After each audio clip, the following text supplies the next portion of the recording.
Bienvenidos y bienvenidas a todas las personas que están entrando el día de hoy.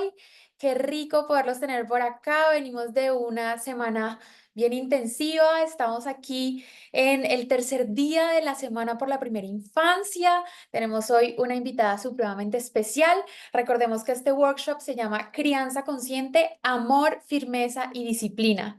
Esta sesión hace parte de la línea temática Guiando un buen desarrollo, la importancia de la innovación en el bienestar de la primera infancia. Le damos la bienvenida a nuestra experta del día de hoy, Ana María Franco, más conocida en redes sociales como Mamá con Amor. Ella es mentora de padres y creadora de la metodología de padres conscientes, hijos plenos.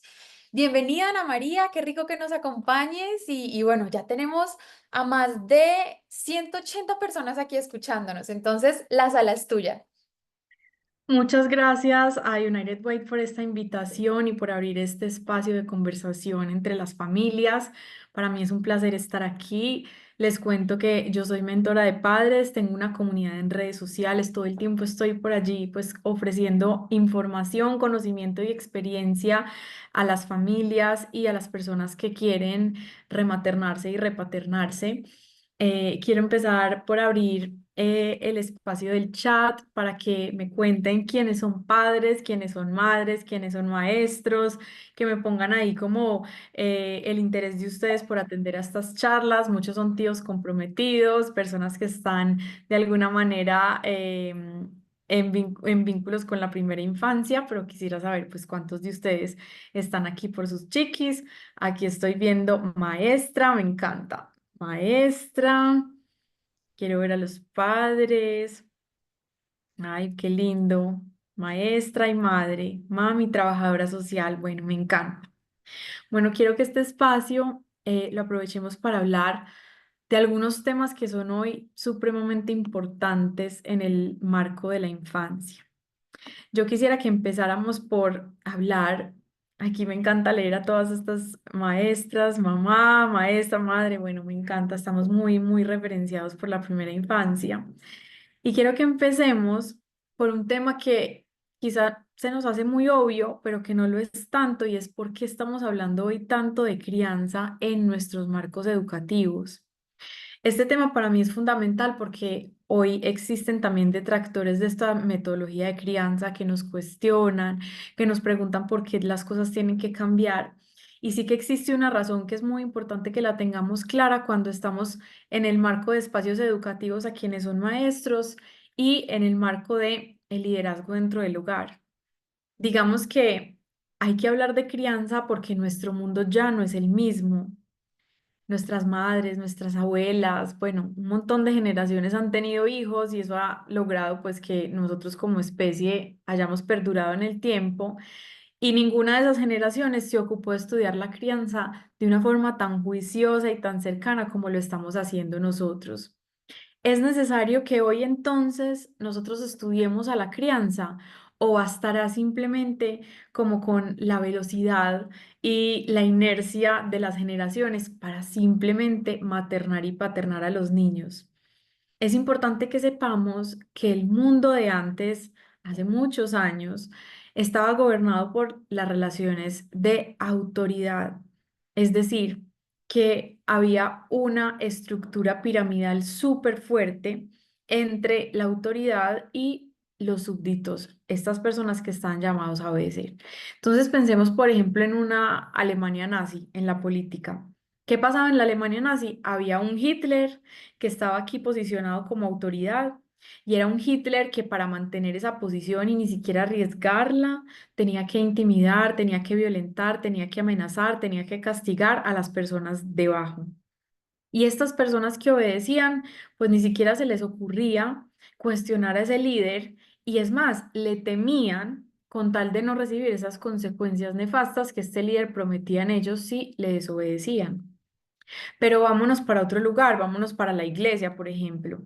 ¿Qué pasaba en la iglesia? Y pensemos en esa Inquisición. Había también un líder en esa punta de la pirámide que decía, pues este es el Dios, estos son los mandamientos, esto es lo que tenemos que hacer, nada se puede salir de ahí. tienen que dar unas donaciones a la iglesia, tienen que hacer esto, tienen que asistir acá, tienen que vivir de esta manera, y si ustedes no lo hacen, pues van a nuevamente recibir estas consecuencias nefastas, como son los castigos físicos, los castigos psicológicos, el aislamiento de la sociedad e incluso la muerte. Todo eso estaba permitido porque ese líder necesitaba mantener esta posición rígida. Pero vamos a los colegios. ¿Qué ocurría en los colegios? Y a muchos de nosotros les tocó.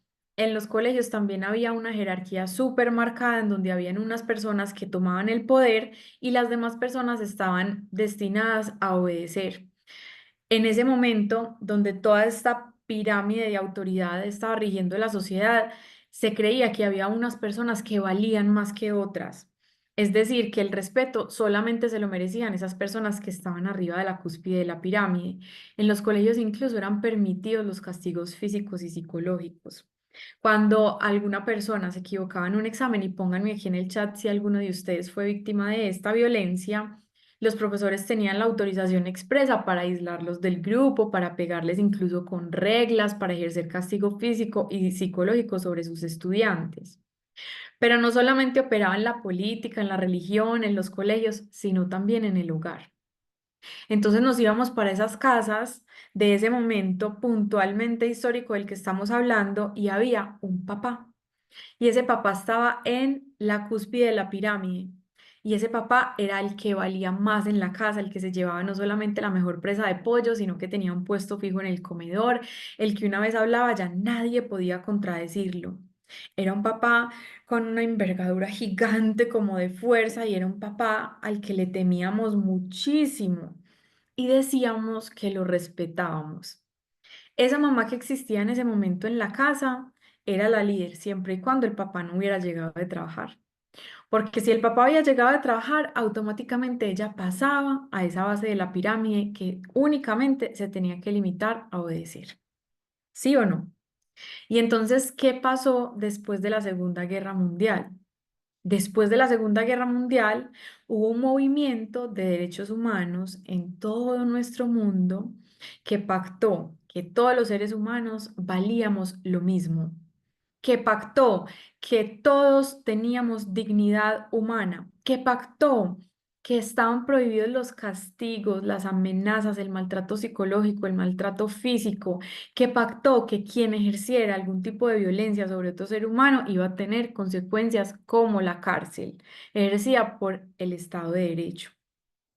Y entonces en la política cambiaron nuestras relaciones, porque ahora un líder que torture a los demás es reprochable desde todo punto de vista. Y también cambió la religión con una libertad para creer en lo que cada uno necesite creer y una prohibición expresa del maltrato. Y cambiaron los colegios, en donde ya no es posible que los maestros lastimen a sus alumnos, ni siquiera con el fin de que aprendan. Ah, pero ¿qué pasó en las casas? ¿Será que en las casas algo de ese liderazgo se ha permeado? Y es importante que entendamos que en las casas seguimos esperando que haya esa estructura piramidal. A nivel cultural, seguimos esperando que el papá y la mamá hablen y el hijo nos obedezca. Seguimos esperando el miedo de parte de los hijos. Y seguimos esperando que funcione una estructura perfecta en donde nosotros ponemos las normas y los hijos se adhieren a ellas sin cuestionarnos. Pero recordemos que el mundo ya cambió. Es decir, que cuando van al colegio ven que todos se respetan entre sí, que cuando vayan a ir al trabajo ven que todos tienen el mismo valor como personas, que cuando se consigan una pareja, esta no va a poder silenciarlos, ni intimidarlos, ni violentarlos, porque es reprochable desde todos los puntos de vista. Sin embargo, como padres muchas veces queremos que al interior de los hogares siga funcionando esa estructura piramidal. Y entonces si los padres estamos criando a los hijos, para prepararlos para el mundo real, tenemos que evaluar que hoy ese mundo real ya no se rige por las estructuras de autoridad. Ya ese mundo real se rige por las estructuras de liderazgo.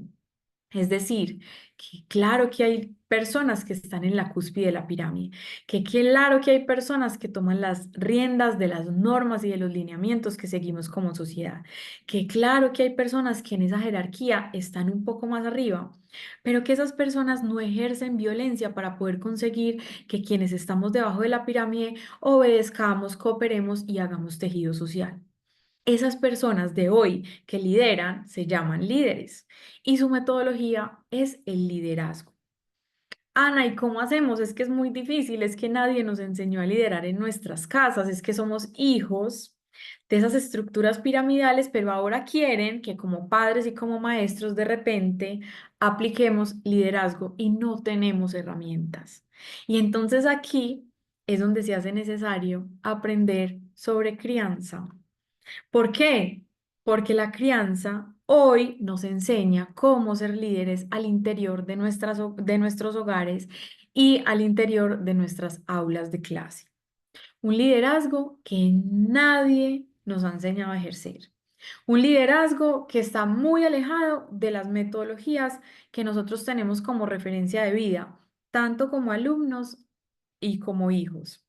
Y un liderazgo que está muy alejado de pensar, y aquí tenemos que ser muy responsables, que porque ya no hay una autoridad que es implacable y es violenta, entonces de repente no hay autoridad.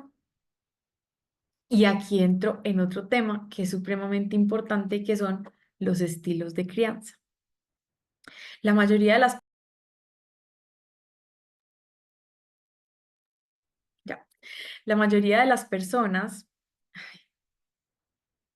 La mayoría de las personas pensamos que hoy hay que inventar un montón de cosas muy extrañas y muy ajenas a nosotros para poder liderar nuestros salones y nuestros hogares.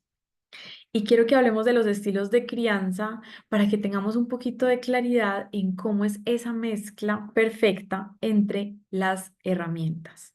Aquí me encanta leer en el chat a Amalia que dice: Ana María, súper importante el ser líder.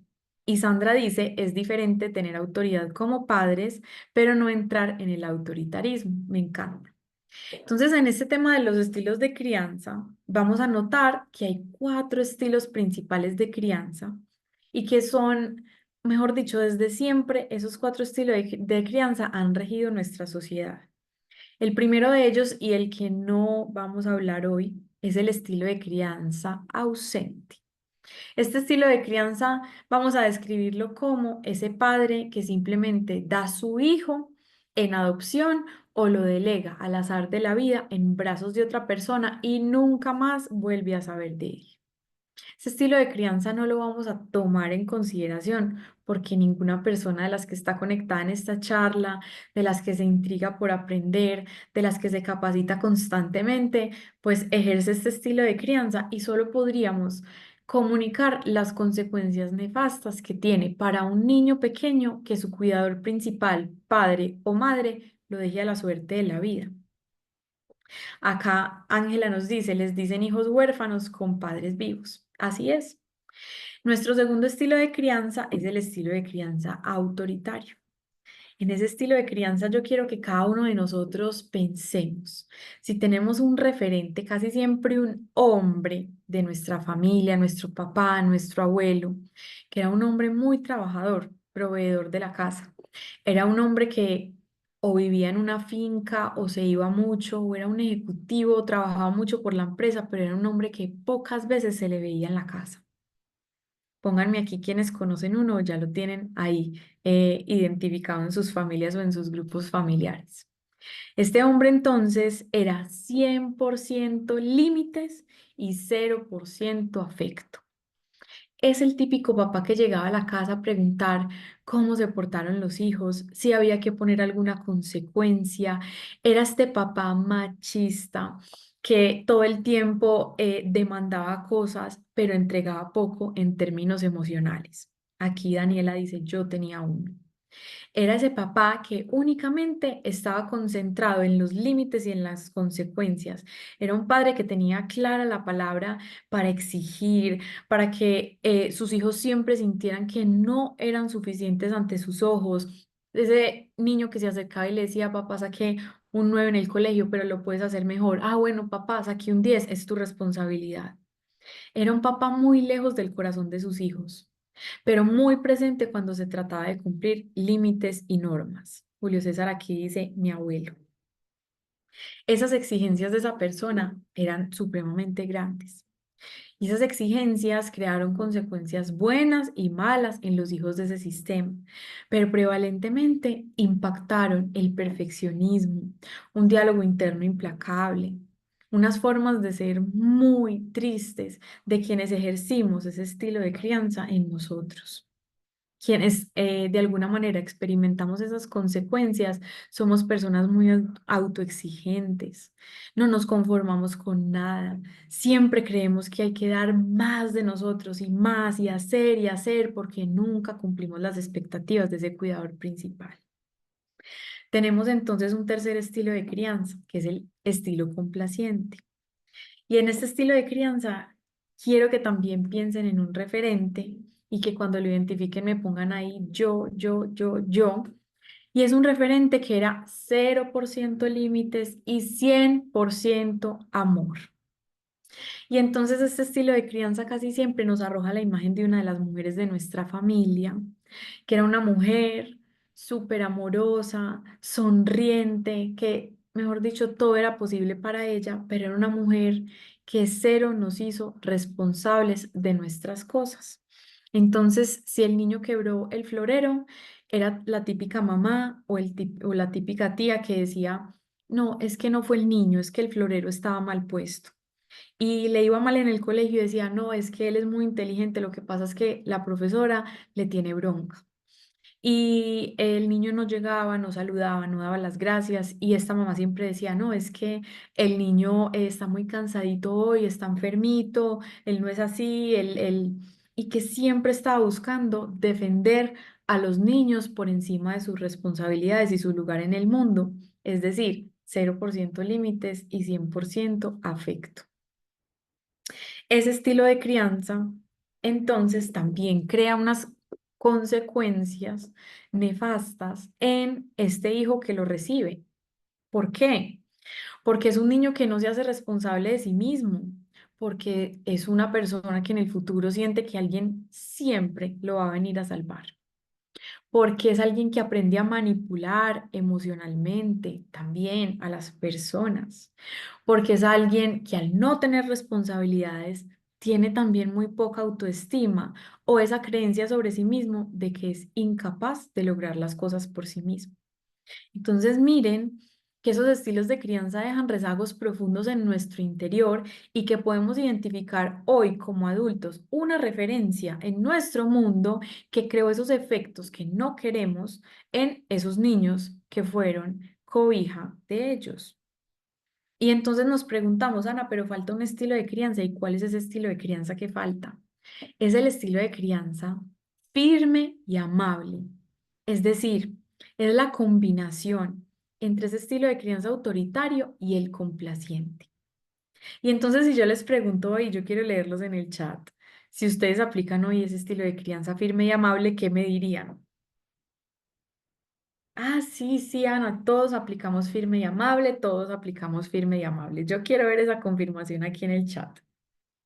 Y la quiero ver porque es una creencia, ve aquí empezaron a aparecer. Carmencita dice yo. Eh, bueno, aquí están reconociendo muy poco firme y amable. Me encanta. Erandi dice yo lo aplico y lo promuevo. Ese es mi estilo de crianza, dice Claudia. Campanita dice diálogo con respeto. Vanessa dice enseñanzas con amor y corrección. Listo. Y quiero que ahondemos en ese estilo de crianza porque acabamos de decir que hoy aprender a ser padres y estudiar los estilos de crianza es algo fundamental. Pero Ana, si esos estilos de crianza desde siempre han existido, ¿por qué los tenemos que estudiar? Y si yo aplico el estilo de crianza firme y amable, ¿por qué me estás diciendo que tengo que estudiar ese estilo de crianza? Y aquí quiero que sean muy sinceros con ustedes mismos e interioricen esto que les voy a decir. Tradicionalmente hemos creído que aplicamos el estilo de crianza firme y amable en el sentido siguiente. Cuando el niño se porta mal, soy firme. Y cuando el niño se porta bien, soy amable. ¿Quién cree que esa afirmación es cierta? Quiero que me pongan ahí. ¿Quién cree que esa afirmación es cierta? Yo. Aquí hay algunos que dicen falso, yo creo, totalmente cierta, yo, falso, yo creo. Bueno, lo voy a repetir. ¿Quién cree que este estilo de crianza se refiere a cuando el niño se porta mal, soy firme y cuando el niño se porta bien, soy amable?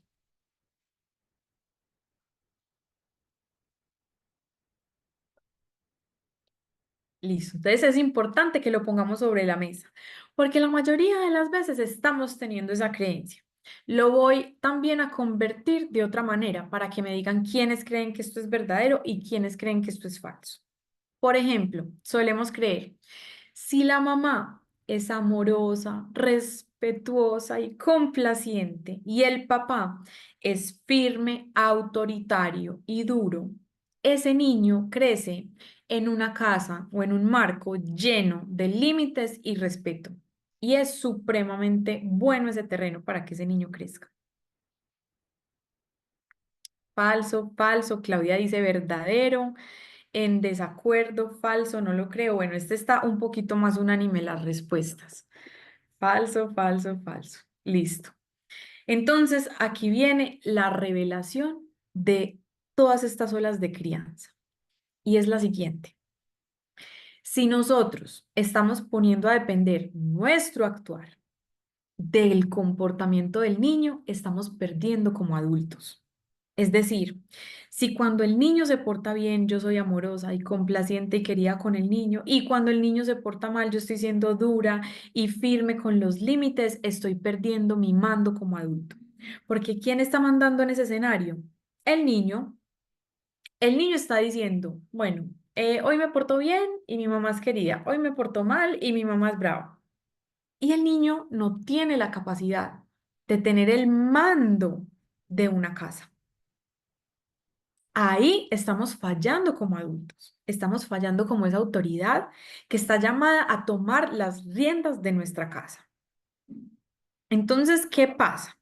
¿Y qué pasa en ese ejemplo en donde hay uno de los dos cuidadores que ejerce el liderazgo y hay uno de los dos cuidadores que ejerce la complacencia? Que el niño, como es tan inteligente, aprende a manejarse de ciertas formas dependiendo de con qué cuidador esté, porque sabe que además los puede poner a pelear. El niño aprende que con el más firme puede adquirir ciertas cualidades en su personalidad y ser muy, como decimos en Medellín, solapada y actuar por debajo de la cuerda para que esa persona que es firme pues no la vaya a descubrir en sus errores, en sus impases y en sus aventuras. Y con esa persona complaciente hay abusos, hay faltas de respeto. Y hay, sobre todo, que es muy peligroso, una imposibilidad de adquirir responsabilidad en la vida, porque sabe que esa persona complaciente siempre lo va a salvar. Entonces, aquí Sandra nos dice, el mico sabe en qué palo trepa. Exacto. Entonces, esa frase, entendida como firmeza y amabilidad, tiene una condición para que estemos hablando de las olas de crianza que aplican hoy como consecuencia directa de ese liderazgo que está floreciendo en el mundo. Y es la I, es decir, es firmeza y amabilidad. Nunca es firmeza o amabilidad, sino que es firmeza y amabilidad. Y se los voy a poner aquí en el chat en mayúscula. ¿Por qué? Porque cuando el niño se porta bien, seremos firmes y amables. Y cuando el niño se porta mal, seremos firmes y amables.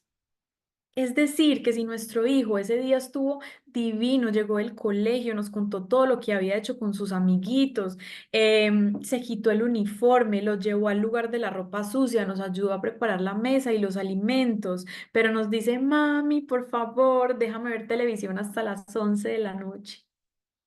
Seremos firmes y amables. Mi corazón, me encanta el día que tuvimos hoy. Me siento orgullosa de todo lo que lograste, pero la hora de acostarnos no es negociable. Y entonces ejerceremos la firmeza como una regla de oro en nuestra casa por el orden, por las rutinas, pero sobre todo por la responsabilidad y la satisfacción personal que es sentirse con el deber cumplido. Y también llegará ese día en donde nuestro hijo se salga de casillas, no maneje sus emociones, no sé, bote uno de sus cuadernos o su uniforme, donde nos responda feo, donde pasen tanta cantidad de cosas que tienen que pasar. Y ese día también el niño garantizará su respeto. Entonces nos sentaremos con él con firmeza y le expondremos las consecuencias de sus actos, lo que genera, que va a tener que afrontar de ahí en adelante con calma, con respeto y con el profundo entendimiento de que esto es un proceso de aprendizaje que no pretende que el niño desde ya y para siempre sepa cómo desenvolverse y vivir en el mundo. Entonces nos sentaremos con él y le diremos, estoy decepcionada de ti, no esperé que tuvieras esa conducta, pero entiendo que estés aprendiendo. Como consecuencia, vamos a hacer esto y vamos a hacer lo otro. Ojalá esté directamente relacionado con eso que está pasando. Y yo, como tu mamá, te voy a acompañar siempre en el proceso de crecer.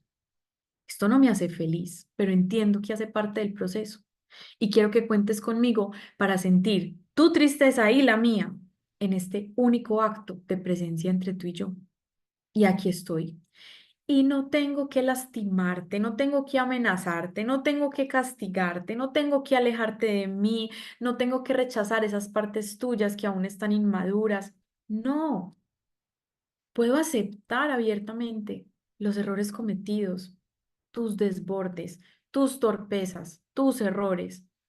Y no necesito alejarte de mí ni decirte que no perteneces. Necesito, por el contrario, acercarme a ti como esa figura de liderazgo que soy, para que tú tengas una referencia de qué es un buen líder, porque un buen líder no solamente te acompaña en los buenos momentos, un buen líder aprovecha las oportunidades como errores, problemas y retos para poder crecer junto a esas personas que lo están siguiendo. Aquí dicen, qué lindo, es importante hablar de las actitudes que tuvo, más no del ser. Total. Es mejor decirle, no me gustó la manera en que te comportaste, te entiendo, entiendo. Tu sentir es importante saber decir las cosas, total. Y Andrea dice, también nombrar y reconocer no solo los errores del niño, sino también los propios. Por supuesto, espectacular. Aquí también alguien pone algo muy importante y es, otro punto súper importante es no confundir firmeza con irrespeto. Esto es fundamental. Miren que la única referencia que tenemos la mayoría de nosotros es de una estructura de autoridad en donde hay respeto. Entonces, solíamos escuchar frases como, yo te pego porque te quiero, yo te hiero porque te estoy formando, como si al final lo que dijéramos es, para ser una persona de bien, primero tengo que hacerte sentir mal. Y esa frase es de Jane Nelson, esa frase no es mía. Es para hacerte sentir, para hacerte una persona de bien, primero tengo que hacerte sentir mal. Y eso no, eso desde todos los puntos de vista, cuando lo ponemos así sobre la mesa, suena completamente descabellado. Todas estas estructuras de poder rígido en donde les decíamos, porque te quiero, te hago daño, porque te estoy formando es que te duele, o cuando cometemos un error con el niño y lo violentamos y luego le decimos que vamos a comer un helado para remediar o para disculparnos con el niño, todo eso que hacemos está abonando el terreno del abuso sexual, del abuso psicológico, del abuso laboral en un futuro. Porque es una estructura que dice, yo te hiero, pero después te premio, tal y como hace el abusador. Yo te lastimo y luego te compro un regalito. Y además, en secreto. Y el texto clásico, por tu propio bien, que yo conozco y tú nunca vas a tener ni idea de cuál es tu bien, porque solo yo, como ese adulto que tengo autoridad sobre ti, lo sé. ¿Cuántos no hemos crecido con la sensación de que nuestros padres tienen más idea de lo que nos conviene que nosotros mismos? ¿Cuántos delegamos en padres y maestros la sensación de saciedad de nuestros cuerpos cuando nos sentamos a la mesa? Es que no quiero más, es que te tienes que terminar el plato. Es que no quiero más, es que eso es lo que necesitas comer. Y crecemos todo el tiempo pensando que alguien tiene más la respuesta sobre nuestros cuerpos que nosotros mismos. Y nos desconectamos de ese switch poderoso que es la intuición y poder sentir nuestro cuerpo físico en todas las áreas de la vida. Y entonces no tenemos ni idea quiénes somos, ni qué nos gusta, ni qué queremos, porque todo el tiempo hubo un adulto que nos dijo, por aquí y no opines, por allá y callado. Es que yo sé más que tú, es que esto es por tu bien, es que es porque te conviene. Entonces, aquí dice Erandi, incluso Ana, trabajando con padres, dicen, si no me hubiera criado así, hoy no fuera el hombre que soy, baleando crianzas autoritarias y con abusos. Yo les digo mucho, no eres gracias a los golpes, la violencia y el maltrato, sino que eres a pesar de los golpes, la violencia y el maltrato. Porque todo eso que hoy somos, estuvimos destinados a hacerlo desde siempre. Somos maravillosos por el simple hecho de existir y somos buenas personas que a veces cometemos errores porque somos humanos. Aquí también es importante reconocer que la ciencia hoy nos apoya en muchísimas áreas que antes de pronto no teníamos ese acceso al conocimiento. Y por eso sabemos que la crianza consciente es un camino certero hacia un mejor desarrollo, mucho más sano y sobre todo en bienestar, es decir, en estar bien con nosotros mismos y con el mundo que nos rodea. Por ejemplo, los hallazgos que hoy tenemos respecto a la maduración cerebral son completamente sorprendentes. Antes los padres creían que estaban formando niños a su imagen y semejanza. Creían que era como coger una arcillita y que si el niño salía bien era un motivo de triunfo personal o individual y que si el niño pues cometía errores era básicamente culpa 100% de ellos y había que reprenderlos para que aprendieran de una manera dura. Hoy sabemos que gracias a la ciencia y a este montón de recursos que tenemos, hoy sabemos que el 95% de lo que somos viene desde el ADN.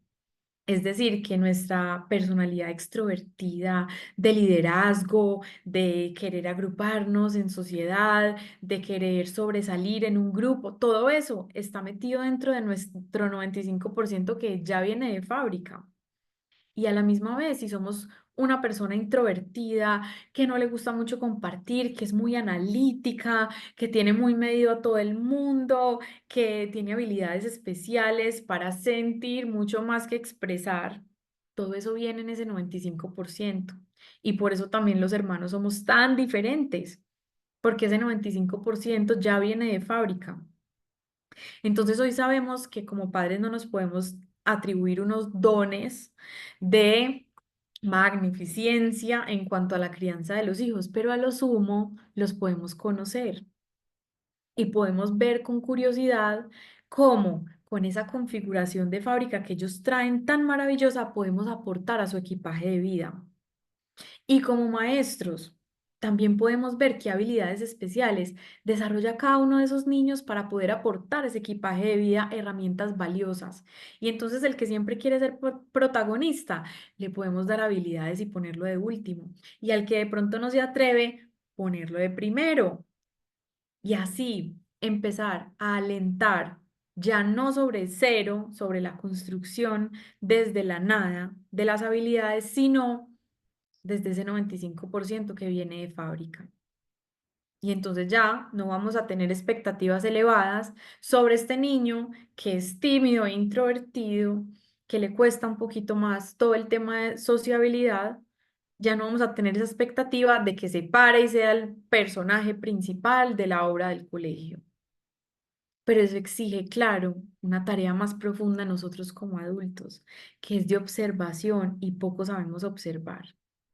que es de escucha y poco sabemos escuchar y que es de una intervención muy sabia y divina en puntos dorados, especiales y concretos, y ya no con ínfulas del Dios que va a crear de cero las cosas y que va a construir con sus materiales.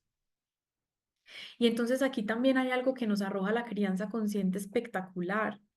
Además de todo este desarrollo cerebral, que ya sabemos que el cerebro se termina de formar a los 28 años. Es que 28 años es toda una vida. Y entonces ya no esperaremos que los niños gestionen sus emociones desde la primera infancia, con mucha habilidad. No exigiremos a los padres que estos niños sean atentos e inmóviles porque ya no nos temen como adultos. Los niños de antes, que los abuelos y las personas mayores hablan mucho de esto, los niños de antes eran muy obedientes y eran muy calladitos y eran de ciertas maneras, pero porque toda la sociedad funcionaba así. Pero yo les digo mucho a estas personas, ¿de dónde van a ser obedientes estos niños si cuando habla el papá la mamá le contesta? Y cuando uno está haciendo la fila, pues el de adelante se voltea y si uno le pide ayuda a la persona que más sabe, mientras que no, ellos no crecieron con esa jerarquización, ¿no? Y entonces también esos avances de la ciencia en cuanto al cerebro nos muestran que ese cerebrito es incapaz de conseguir la calma o la regulación emocional y que requiere de un cerebro adulto y maduro que le ayude a regularse. Entonces antes nos dejaban llorando solos cuando éramos chiquitos. Antes nos rechazaban cuando sentíamos una emoción fuerte. Nos decían, vete o no te miro, no existes o te callas ya y pum, pum, pum. Hoy sabemos que ese cerebrito no es capaz de conseguir la calma una vez más por sí mismo y que requiere de la ayuda del cerebro del adulto maduro para poder traerlo a la calma. ¿Y eso qué implica? Eso implica que como adultos tenemos que ejercitarnos en la contención del otro, cosa en la que somos malísimos porque vemos una persona llorar y somos como un niñito llorando y es como, cállate, cállate. Y entonces el que es súper tolerante empieza, cálmate, cálmate, cálmate. Y el que es intolerante empieza, cállate, cállate. Pero al final de lo que se trata es de queremos callar esa emoción que está gritando en el cuerpo del niño. ¿Y por qué ocurre eso, Ana? Porque no hemos sido capaces de gestionar nuestras propias emociones y nos anestesiamos cuando sentimos una emoción fuerte. Piensen en esto. ¿Cuántas veces ante nuestra tristeza vamos y nos empaquetamos dulces, tortas, atacamos la cocina? ¿Cuántas veces en una emoción fuerte no adquirimos las adicciones? Y pongamos adicciones como las socialmente conocidas, al tabaco, al alcohol, a las drogas. Tantas cosas que la sociedad dice, uy, qué horror, es que una persona que esté metida en ese mundo es horrible. Ah, pero ¿qué herramientas tenemos de gestión emocional? Y otra cosa más grave, y es las adicciones socialmente aplaudidas por la sociedad, pero que son lo mismo. La adicción al ejercicio, la adicción al trabajo, la adicción a las redes sociales, la adicción a la complacencia. Y esto es algo que invita a indagar personalmente, porque cada vez que nosotros sentimos una emoción maluca, vamos y disfrazamos esa emoción de algún placer instantáneo, que puede ser el ejercicio, el trabajo, y la gente nos dice, ay, cómo sos de trabajadora, felicitaciones, ay, cómo haces de ejercicio, cuando lo que estamos buscando es evadir nuestras emociones, es no hacerle frente a ese tablero de luces o de testigos que se prende en nuestro interior. Ahí entonces tenemos que reconocer que como adultos no podemos distraer la emoción. No le podemos decir, mira, aquí está tu chicle, cómete un dulcecito y ya, y sal de eso porque ya la vida es muy feliz.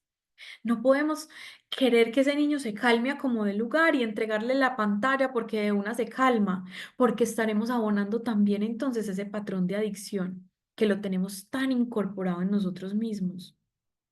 Y más bien invitar al niño a sostener esa emoción.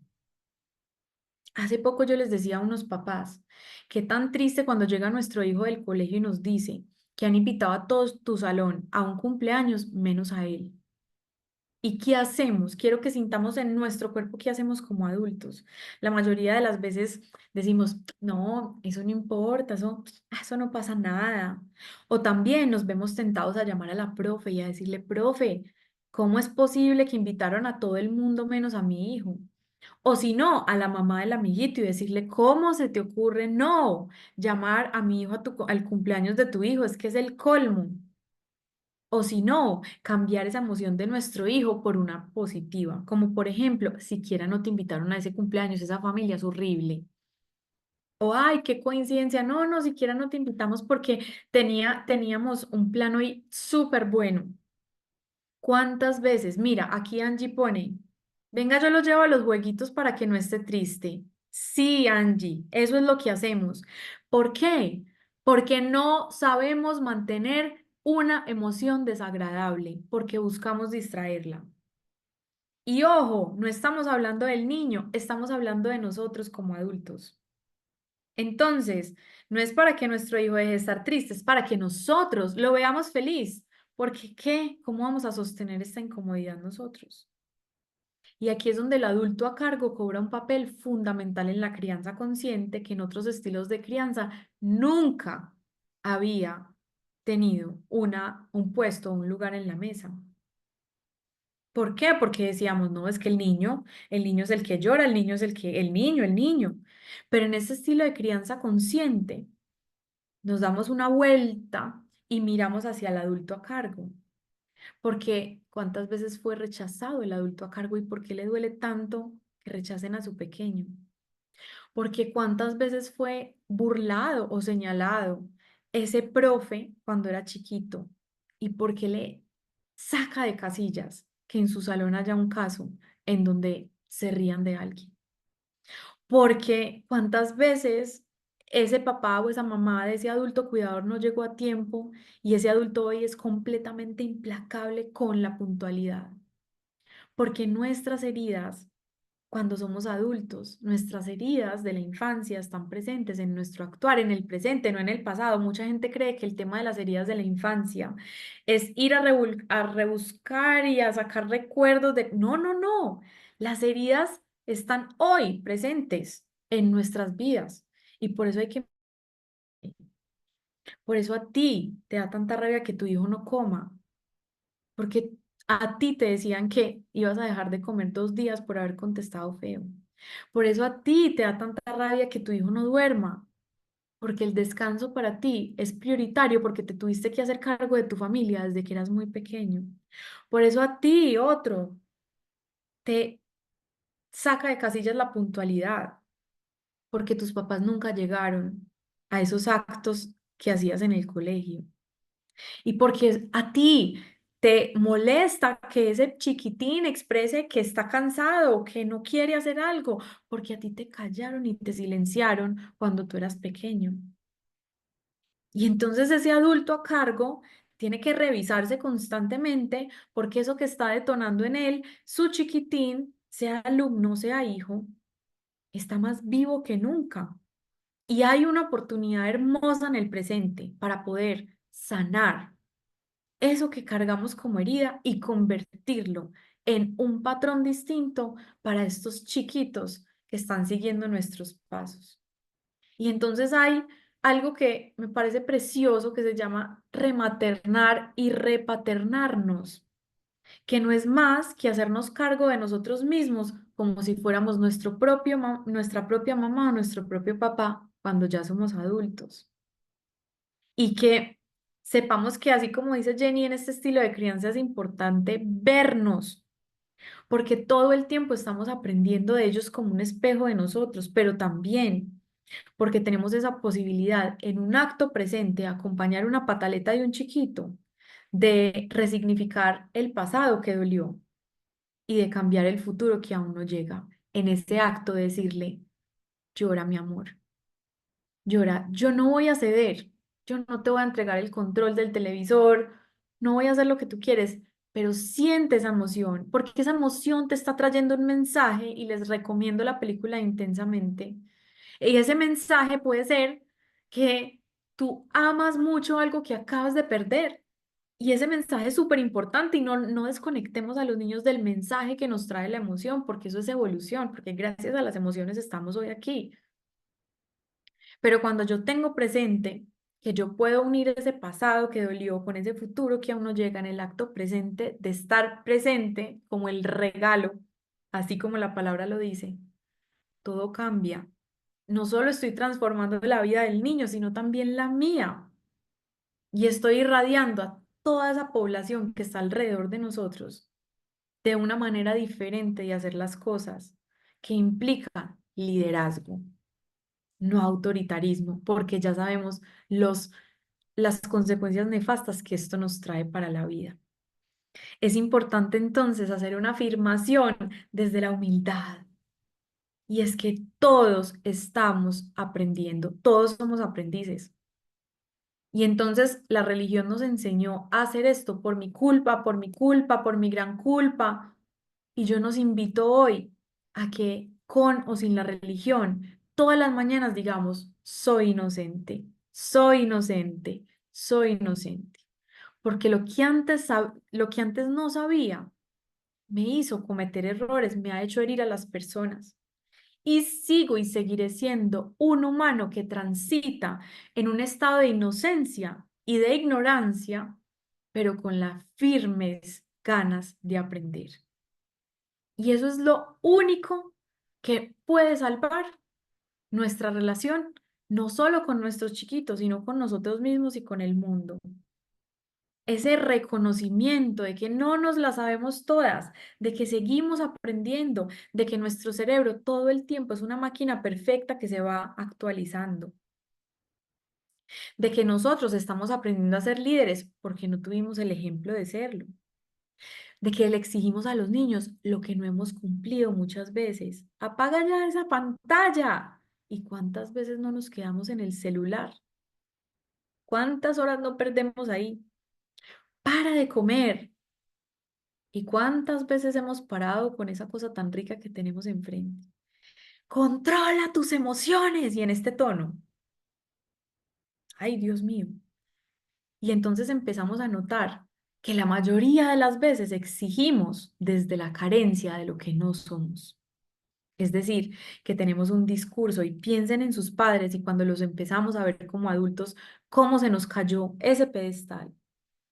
Unos discursos de la honestidad, del deber ser, de tú tienes que hacer esto, tú tienes que hacer lo otro, pero miremos sus vidas, nos gustan, han logrado todo lo que querían para nosotros. ¡Auch! En la mayoría de los casos no existe esa coherencia y la crianza consciente hoy nos invita a crear ese tejido de coherencia entre lo que nosotros hemos logrado, desde la abundancia de lo que hemos construido y no desde la carencia de lo que decimos, hijo, lógralo tú, pero yo no. Y entonces, reconociendo ese camino de aprendizaje, nos acercamos más a ellos y nos ven con otros ojos, ya no tan lejos como una pirámide, un poquito más cerquita. Y entonces podemos decirle, mira, hijo, cuando yo me ofusco, a mí me sirve empuñar las manos duro, duro, oh, como para descargar esa rabia, porque a mí también me pasa. Y sabes, hijo, cuando no te invitan a ese cumpleaños, ay, yo puedo sentir ese dolor, sentirse desplazado y no tenido en cuenta es una de las cosas más dolorosas de la vida, pero sabes, yo la he sabido atravesar y aquí estoy para que sintamos todo eso juntos y vamos a salir adelante, te lo prometo. Y eso cambia nuestro discurso y cambia la relación con nuestros hijos y un hogar a la vez va cambiando el mundo. Esto es apenas un espacio cortico, pero me encantó compartir con ustedes en este espacio. Cuéntenme cómo les pareció la charla y ya saben que me pueden encontrar en mis redes sociales como @mamá con amor, en donde todo el tiempo les estoy compartiendo este tipo de información, no solo para aprender a criar a los hijos, sino también para aprender a rematernarnos y a repaternarnos en este proceso que es la vida. Qué lindos sus comentarios, siempre con mucho amor y en servicio de ustedes. Quiero también decirles por último que nuestro papel como padres y maestros es acompañar a crecer a nuestros hijos y que se lleven sensaciones bonitas de qué es vivir la vida. No tanto por lo que les decimos, sino por lo que nosotros sentimos viviendo la nuestra. Un abrazo y muchas gracias por esta oportunidad de compartir con ustedes. Excelente, de verdad, Ana María. Muchas gracias por, pues, por tus palabras, por tu experiencia, por compartir tus conocimientos, pero también desde esa conciencia de cómo nosotros también debemos cuidarnos. Hablamos también mucho de ese cuidado del cuidador y cómo de alguna u otra manera también debemos aprender y conocer estas herramientas para no perpetuar, ¿cierto?, en nuestras generaciones esas heridas, esos daños, ¿verdad? Gracias, de verdad, aquí el chat está explotando de gratitud. Estoy enviando también el enlace del Instagram de Ana María para que vayan a seguirla. Ella también es muy activa en redes y de verdad que creo que esto es fundamental para lo que estamos, los temas que estamos abordando en la semana por la primera infancia. Los invitamos también a registrar su asistencia. Si no han registrado su asistencia, no se olviden de que esto es súper importante porque es a partir de estos registros que vamos a poder corroborar los requisitos mínimos para la cualificación. Entonces, pues nada, Ana María, no sé si quieras decir algo más. De verdad que nos encantó poderte tener acá. No, gracias a todos por sus comentarios. Aquí los estoy leyendo ya como con la lágrima afuera. Que sigamos cambiando el mundo un niño a la vez. Los quiero mucho. Gracias. Muchísimas gracias, Ana María. Vamos entonces a tomarnos un receso hasta las 2 de la tarde. Aquí les estoy dejando el enlace de nuestra siguiente charla experta que se llama Aquí cabemos todos, educar sin dejarse a nadie. Vamos a tener a Coral Elizondo desde España, desde Madrid. Un abrazo a todos, gracias por sintonizarnos, gracias por este espacio y aquí cualquier cosa estamos súper atentos a lo que se pueda requerir. Hasta luego.